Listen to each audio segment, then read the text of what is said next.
Good morning, everybody. This is Bob Kingpin Harris with another edition of Pro Sports Broadcasting.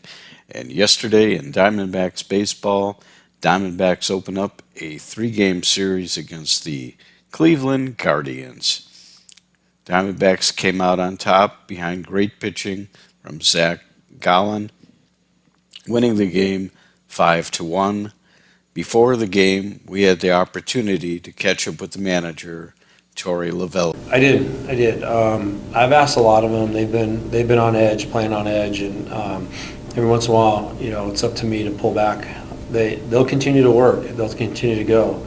So I just felt like it was up to me to make everybody step back. And I went with the old high school day today, the Legion Ball day. So you just come to the ballpark, get your work in. And get ready, and it's really one sweep. It's one time to build up to get ready for the game. Usually what happens, they come in, they get all their work done, get on the field, ramp up, kind of settle down a little bit, and then ramp back up. I think that takes its toll on the mind and the body, so I just gave them the whole afternoon off, ramp up one time, get ready to go. Have you had more in-depth discussions with the team in general with regards to some of the mental mistakes, and was this like kind of also to help them get over the hump mentally? No, I don't. There was no connection. I would have done this had we won the two games. I felt like we could have played better defensively and or made some of the plays that we've been talking about.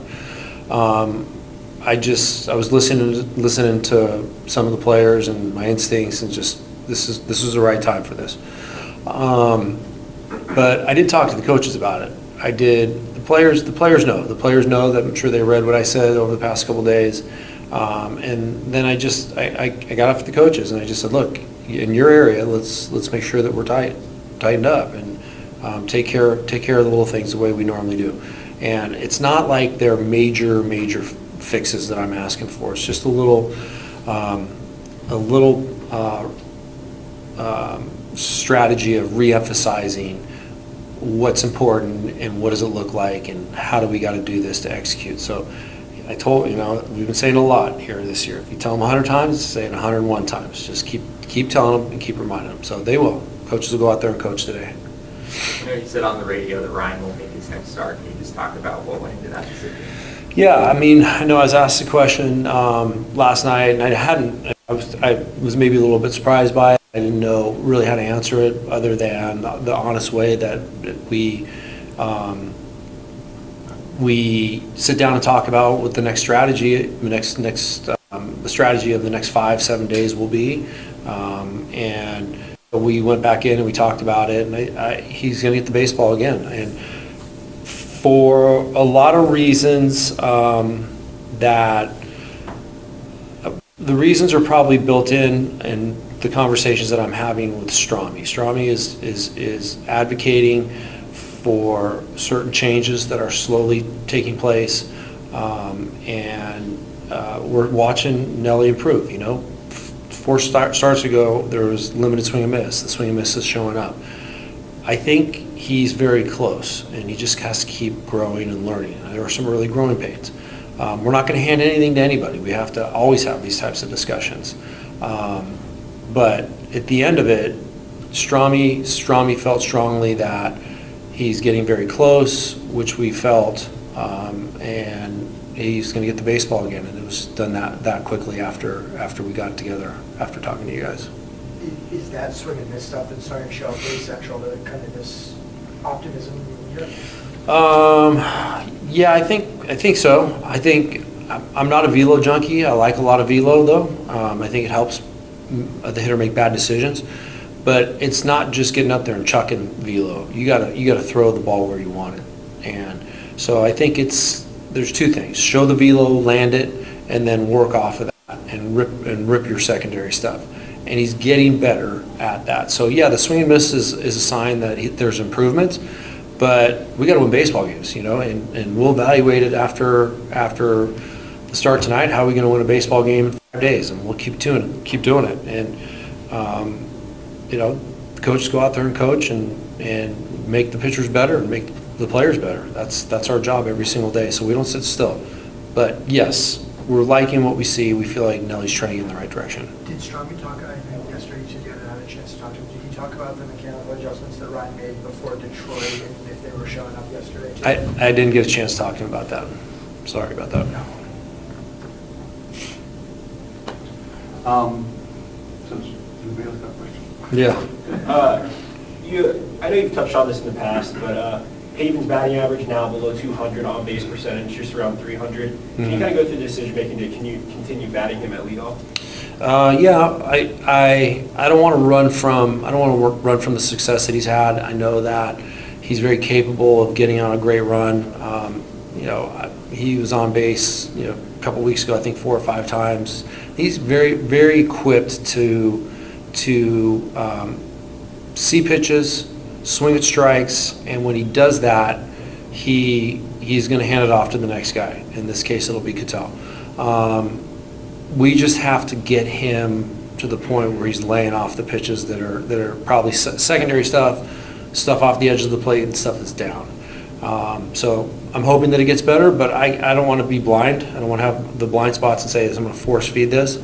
I'll make some adjustments if it doesn't get better, but I like where it's at still, but I have to pay attention to it. I know these decisions aren't entirely yours, but what are you guys looking to see from Alec Thomas before bringing him back up here? Yeah, I think what we talked about was being able to control the zone, use an all-field approach, and just control some of his movements, which will allow him to see the baseball a little bit longer. And I know that he's swinging the bat good. I know that there's been very positive results, and we're getting updated a lot about how these kids are doing in AAA right now. What would it mean to this team to have him back up here at his best? Well, I'm going to stand by what I said after we were sending him down. A short time after that is that our best team has Alec Thomas starting center field every single day. So we need him, and because of what he brings to us defensively, but he's also a really good hitter, a really good baseball player. That's just learning and growing. And once he gets there, he's going to be a really good player for a long time. You got to meet Castro's parents the other day. Yeah, I did. Yeah. What was that like?